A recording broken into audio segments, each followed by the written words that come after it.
Now, I'm uploading my preview to UFC 249 only to wake up this morning, check MMA fighting and see that Jacare is out. He's tested positive for coronavirus. Isn't that ironic? You want to throw an event during a global pandemic, and somehow the UFC thought that this was going to go unscathed. That they were just going to, everything was going to be fine. No fighter was going to test positive. Yeah? This was bound to happen. This was bound to happen. They don't even have control of it in the States yet. But you want to throw events, and you have Dana White coming out and saying that it's not about money. Bollocks. Bollocks. The UFC, like any major organization, they function on events. That's how they make the bulk of their money, if not all of their money. No, a bulk of it. Merch, whatever. It's about money. It's to make sure that they adhere to contracts that they have with their providers, the ESPNs and whoever televises, UFC events.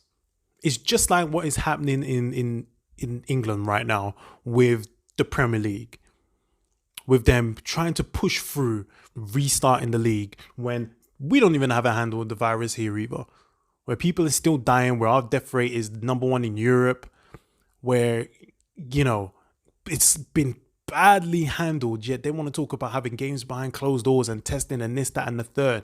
And then you look at different countries like Italy, where players have tested positive, in Germany, where they're pushing through with their league restart, but they've had staff who's been positive and working at football clubs. It's bollocks. Morally, this is ridiculous. Dana White wants to come back and they want this event because they want to find a semblance of normalcy. What is normal about what's going on in the world right now, bruv? There's nothing normal about this. There's nothing normal about this, yeah? He wants to say it's not about money. Bollocks, they don't want to go into debt. Yeah? They don't want to go into debt. They don't want to owe the ESPNs and all them people. They don't want to owe them money. Yeah? If it's not about money, then why didn't I see an article today, another one this morning, Dana White saying that he doesn't want to risk Conor McGregor fighting with no fans. He doesn't want to lose £18 million in gate receipts. But I thought it wasn't about money, bruv. I thought it wasn't about money. If it's not about money and fans aren't going to be in stadiums and in arenas until the back end of the new year, get him to fight in the summer. You'll make your money in PPV buys. Get him fighting in the summer. It's not about money, right? Bollocks, bruv. It's nonsense. It's nonsense. I said this yesterday in the video that was uploaded, that it seems that the UFC is showing their ass to the coronavirus, and I hope that the coronavirus didn't turn that UFC full moon into a total eclipse like a Jaffa Cake advert. And guess what? Corona has taken a bite. It's a half moon now. Corona has taken a bite, man. This whole event, I saw this online, this phrase online was morally bankrupt. Bollocks. As a selfish sportsman, I was like, I'm going to watch it because this card is stacked. So many good fights. And I'm sick of reruns. That's the selfish sportsman in me.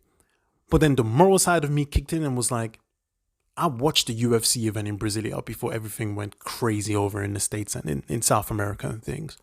It was dead. There was more atmosphere in an Ultimate Fighter gym than it was in that arena that night. Fighters still going up to the cage and celebrating. The fuck are you celebrating? Who are you celebrating for? There's nobody there. Go to your cornerman and celebrate. It was soulless. There was nothing exciting about it. Nothing. So with a card as stacked as this, no fans, man, I will be very, very surprised if this event still goes ahead. I'll be very surprised, bro. Because for me personally, it's doomed from the start. Doomed from the start. But they're going to try to push through with it. Of course they are. Of course they are. They need to make their money. They know why it's full of shit, bro. Well, we'll see what happens. This ruins the video I had for this morning. But whatever. Check back later and see what happens in it. So until then, you man stay safe.